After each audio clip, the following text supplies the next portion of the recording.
जयकारा बोल मेरे श्री गुरु महाराज की जय।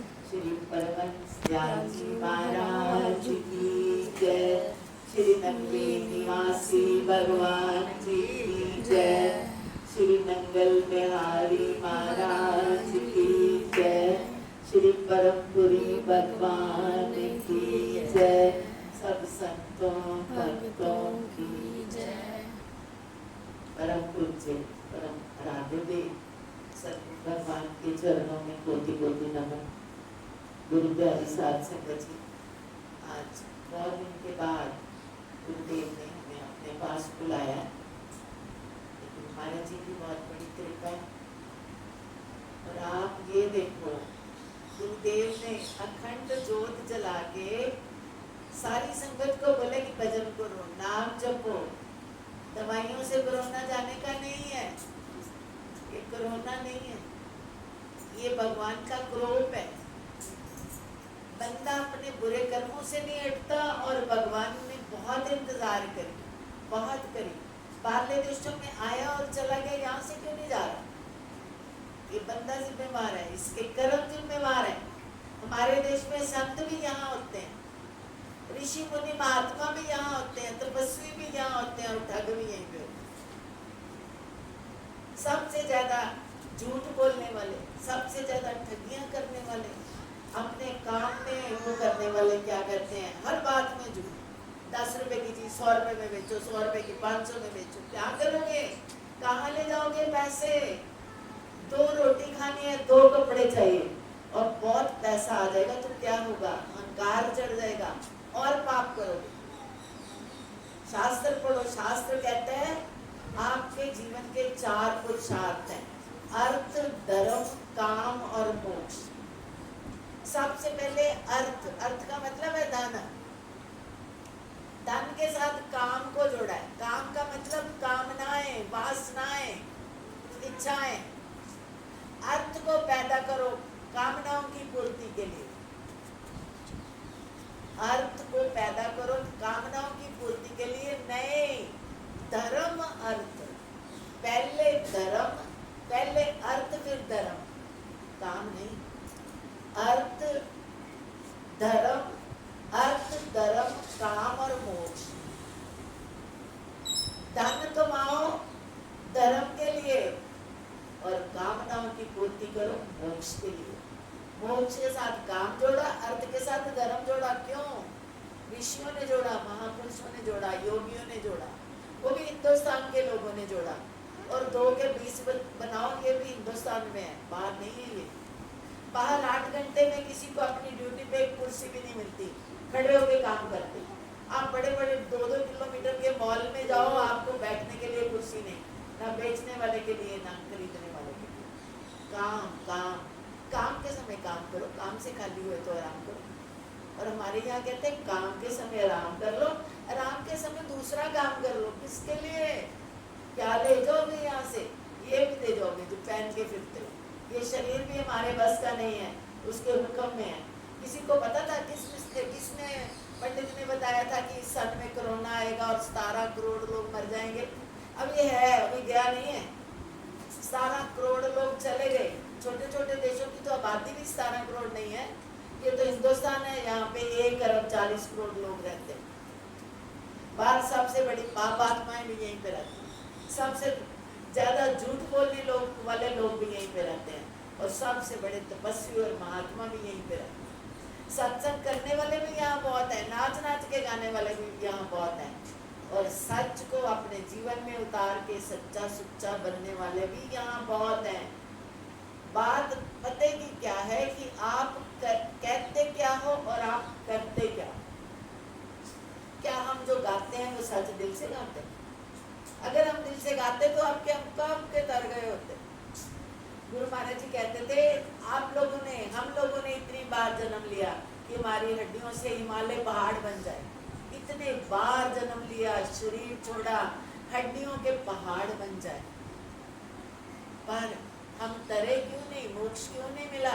क्योंकि हमने धर्म कमाई नहीं करी, हमने धर्म नहीं कमाया, पाप कमाया। फल क्या हुआ? मानव से पशु बने, पशु से फिर वृक्ष बने, वृक्ष से फिर नीच योनियों में गए, फिर मुश्किलों से बंदा बने। जब तक गर्भ में थे, जब तक 2 साल के थे, भगवान याद था।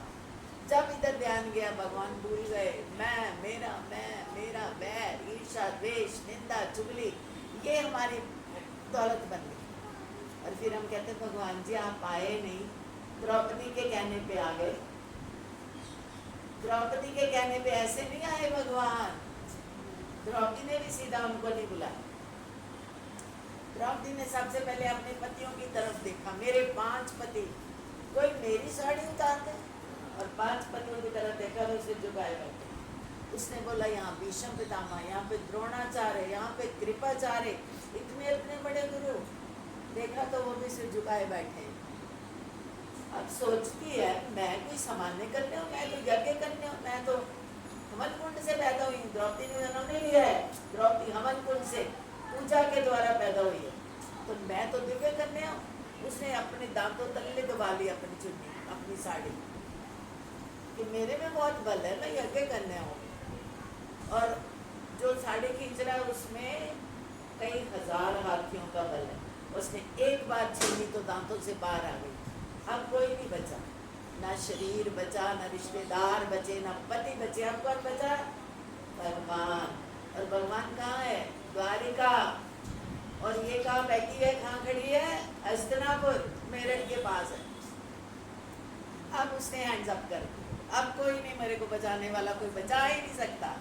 उसने हाथ जोड़े, कृष्णा कृष्ण कृष्ण, द्वारिकाधीश आ जाओ। अब उसने एक बार पुकारा और फट प्रकट हो गई और देर लगा दिए साड़ियों के। तो क्या कहती है, ऐसी हालत में इतनी देर? भगवान कहते मैं तो कब से इंतजार कर रहा था, तो आवाज लगाई, तूने लगाई नहीं, मेरा कोई कसूर नहीं है। आप सोचो भगवान हेलीकॉप्टर पे भी उड़ के आते ना तो नहीं पहुंच सकते थे साड़ी उतर जाने के लिए। भगवान नारायण वहीं पे प्रकट हो गए। और उन्होंने पता है द्रौपदी को उन्होंने वर दिया था। भगवान के एक बार खून बह गया तो सारे दौड़े, स्पिरिट चाहिए, पट्टी चाहिए, मलहम चाहिए। तब तक उसने अपनी साड़ी फाड़ी और बांध दी। तो भगवान कहते तेरी साड़ी की एक तार की बन जाएगी लाखों साड़ियाँ। तूने मुझे ऋणी बना दिया, तो पूरा कर दिया ठाकुर ने। वो ठाकुर है, कहीं भी प्रकट हो सकता है, कभी भी कुछ कर सकता है। कुछ मानो तो गाना तो गा ही देते हैं, गाने से कुछ होने वाला नहीं। गाना अच्छा है, भगवान को सुनाना अच्छा है, पर प्रार्थना दिल से जुड़ो उसके साथ के प्रीतम, तेरे बिना कुछ नहीं है, तू ही सब कुछ है। हमने तो गाया, मैंने अच्छा गाया, उसने नहीं गाया। कई तो भजनों में ही लड़ाई कर देते हैं, कोई ढोलक बजाने के लिए लड़ाई हो जाती है। अरे किससे सर्टिफिकेट लेना है? सर्टिफिकेट देने वाले को बहुत अक्ल है, उसने हमें पैदा किया है, उसकी संतान है। हम बाप को पता है बच्चे के दांत कितने हैं, माँ गिनती है उसके मुंह को देख के कि कितने दांत है। माँ जानती है हम क्या है, वो हमारी माँ है, बाप है। तमेव माता च पिता तमेव बंधु च सखा, तमेव गाई देते हैं ना। तमेव विद्या च द्रविणम तमेव सर्वम मम देवता, तू मेरा सब कुछ। कह देना और बात है, और कर देना और बात है। जिसने कर दिया वो बन गया, जो मिट गया वो तर गया, और जो बन गया वो मिट गया। इस दुनिया में मिटने की हस्ती है, यहाँ बनने की नहीं। जो बनना चाहता है वो मिटेगा, जो मिटना चाहता है वो बनेगा। ये उल्टी लाइन। महापुरुष कहते हैं असगर हरीम इश्क में हस्ती जुल्म है। असगर फकीर कहते हैं असगर हरीम इश्क में, परमात्मा की मोहब्बत में हस्ती ही जुल्म है। जो अपनी हस्ती बनाना चाहता है वो जालिम है, जुल्म कर रहा है। रखना न यहाँ पाँव कोई सर लिए हुए, सिर लेके यहाँ अंदर नहीं आ सकते, सिर कटा के हो। मतलब अपना आप गवाओ, आप गवाइए ताश हो। अपने आप को मिटाना पड़ता है। गाते गाते गाते बचपन से गाते गाते बूढ़े हो गए लोग, गाते ही चले जा रहे हैं।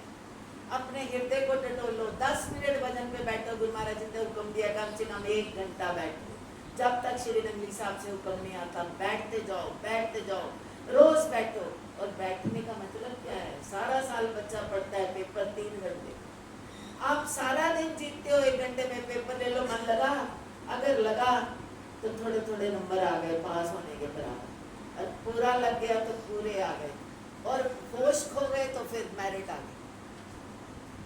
अपने ताई बुला दे बस हो गया। मैं भजन में बैठूं और तू रह जाए, मैं नहीं रहूं, अपने ताई बुला दे, अपने आप को खो दो तो भजन हो गया, वरना भजन नहीं हुआ, भजना नहीं बजा, नहीं याद किया। तो ये बात है, लोग तंग आ गए, भाई अंदर बढ़ गए, की करिए, कितने जाइए। भगवान ने मौका दिया, बैठो भजन करो, नाम जपो, अपने अंदर की किताब पढ़ लो। यही रहना ना शरीर, यही रहने मकान, रही जानी चीजें, कुछ नहीं जाने का। ये शरीर कोई जला दे, कोई फूक दे। कोरोना वाले देखो कईयों को शरीर नहीं मिला होगा, डॉक्टर से वो पुलिस आप भी जला दी, हड्डियां भी नहीं मिली, कुछ नहीं मिला, अभी वो गया भी नहीं है, ये भी समझ लो। जिसके कर्म दुरुस्त नहीं है वो कोरोना नहीं है, वो क्रोध है भगवान जी का। तो क्रोध से बचना है तो भजन करो, सिमरन करो, ध्यान करो, नाम जपो, गुरु महाराज जी से जुड़े रहो। एक गलती करते हो तो 100 बार माफी मांगो, 100 बार दंडवत करो, सदगुरु मेरे से ये गलती हो गई, मेरे सिर पे हाथ रखो, मैं फिर नहीं करूँ। ये भजन होता है। भजन आरती गा देना ही नहीं होता, जो जगाई आरती गाई बस हो गई आरती, नहीं हुई। आरती जब होगी तब, जब आप आंख बंद करोगे आपका हृदय आरती करेगा, जब ठाकुर आपके हृदय में प्रकट हो जाएंगे उस दिन आरती हो जाएगी। सुना? आप रोज गाते हो, तेरी आरती लायक सो जन जो है शुद्ध मन के, जिनके मन शुद्ध है वही तेरी आरती के लायक है, वरना लोग आरती के लायक नहीं है। झूठ बोलने वाले लोग, दिखावे वाले लोग, निंदक लोग, वो आरती के काबिल नहीं। सत्संग बहुत गहरी बात है बेटा। कभी कभी तो लोग लोगों को खुश करने के लिए सत्संग सुनाते हैं, कभी कभी लोग चुटकुले सुना के हंसा के बीच में नाच गाना करके सब कुछ करो, पर कहाँ से करो? जहाँ पे आत्मा खिल जाए, आप प्रसन्न हो जाओ, आपकी आत्मा आपको अपने ताई बुला दे, आप भूल जाओ। गोपियों ने होश में नहीं नाचा, गोपियां होश में नाचती तो लोग उनको जीने नहीं देते। वहाँ कहते हैं एक एक गोपी के प्रेम में बह गए लाख कबीर, 1 लाख कबीर एक तरफ और गोपी का प्रेम उससे कहीं आगे। तो सोचो वो गोपियां कैसी थी। तो कृष्ण जी के भजन तो हम गा ही लेते हैं। श्री कृष्ण मोर मुकुट पहनते हैं, पता है आपको मोर किसको कहते हैं? जिसके अंदर कभी काम वासना पैदा नहीं होती, उसने कभी संग नहीं किया मोरनी का, वो नाचता है। कहते घन घन गर्जन में लुत्फ क्या है, बादलों के गर्जन में क्या मस्ती है, घन गर्जन में लुत्फ क्या है, मजा ये मस्त मयूरों से पूछो। बादल गरजते हैं तो मोर नाचता है, और नाचते नाचते बादल नीले नीले देख के उसको भगवान याद आते हैं, उसकी आंखों से पानी बहने लगता है, और वो आंसू जो है वो पीती है मोरनी, और वो गर्भ रह जाता है उसको मोड़ता है। इसलिए भगवान भगवान इस सृष्टि से बहुत दूर की हस्ती है, जहाँ काम स्पर्श नहीं करता वो श्री कृष्ण है, इसलिए वो मोर पंख धारण करता है। तो गा तो सब देते हैं, मैं कृष्ण का प्रेम बनो गई, पर कुछ कृष्ण के फार्मूले भी समझ लो, कृष्ण को क्या प्रिय है वो भी समझ लो। कामंद लोग अंधे हैं, मौत सिर पे और कामंद है, और कृष्ण के गीत गाते हो, बिल्कुल गलत। गाओ उस दिन जिस दिन दिल गाए, गाओ उस दिन जिस दिन आंखें रो दे, गाओ उस दिन जिस दिन अपने आप को खो जाओ, तो आपकी एक दिन की भक्ति 1000 साल के बराबर। अगर 1000 साल गाओ और एक बार भी आंख भीगे नहीं, तो आपका भगवान जी से कोई प्यार नहीं। समझे? आज का सत्संग इतना ही बहुत है। सत्संग मैंने बोला, आपने सुन लिया, इससे भी कुछ होने का नहीं। घर जाके चिंतन करना, क्या बताया, क्या बोले और हम क्या कर रहे हैं, कब बदलेंगे? जब बदल गए तभी सवेरा। समझे? श्री गुरु महाराज जी का हुक्म है, 1 घंटा मौन बैठ के ध्यान करो, जब करो, करोने को याद आए मुझे जाना है, ये एरिया मेरा नहीं है, यहाँ मेरे को परे जाना है, और बुरे कर्म करें, झूठ बोलने, और फिर हम कहीं कोरोना ना आए तो भाई वो तो भगवान का करूँगा, हमारे कर्मों का फल है, फिर उसको आने दो, समझे। इसलिए अपने जीवन को ऊंचा बनाओ, पवित्र बनाओ, शुद्ध बनाओ। अब अगला सत्संग आप संग्राम पे आओगे, उसके साथ साथ हमारे गुरुदेव भगवान ने संगत के सहयोग से गुलशन जी का घर बनने वाला, करीब पूरा कह रहे थोड़े दिन रह गए, तो जैसे भगवान जी की मौज हो गई, फिर हम उनके घर में महाराज जी को विराजमान करके वहाँ पे आरती करेंगे, 2-4 भजन गा के सारी संगत यहाँ पे आएगी।